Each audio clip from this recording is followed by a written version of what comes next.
dusting the desks. The morning began full of smiles and hope. For these students in the west of Kabul, returning to school felt particularly poignant. Last year, more than 90 were killed here in an attack by the local branch of the Islamic State group. We want to be successful so we can fulfill the dreams of our martyred classmates, says Sakina. That will be our revenge on those who were responsible. Not long after they've arrived, there's unexpected bad news. The girls had literally just sat down at their desks and the head teacher got a WhatsApp message from the local Taliban in charge saying that actually teenage girls can't come back to class just yet. And the girls are just devastated. We just want to learn and to serve our country, says Fatima. What is our sin? She asked the Taliban. You're always talking about Islam. Does Islam say to harm women like this? It doesn't. I want to address the girls of Afghanistan. Please don't give up fighting for your rights.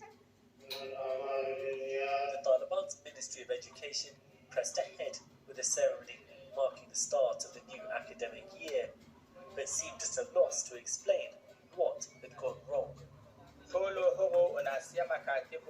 The central leadership has said until a plan is developed on the basis of Sharia and Afghan culture, girls' secondary schools will remain closed, the spokesman told us.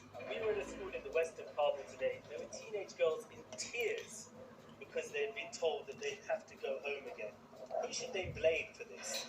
I work for the Ministry of Education, he says. We had made our preparations. You need to ask someone representing the leadership. The students filed home just an hour or so after having arrived.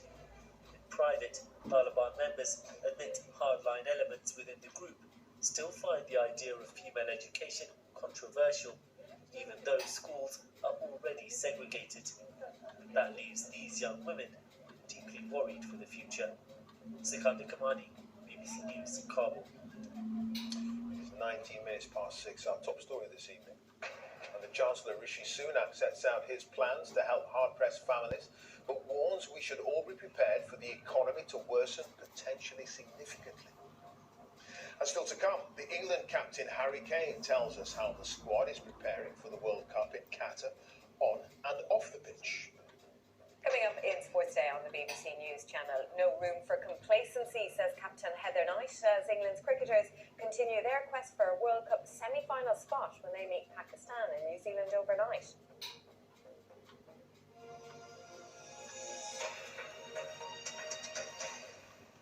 Now let's get the very latest on the situation in Ukraine, and across to my colleague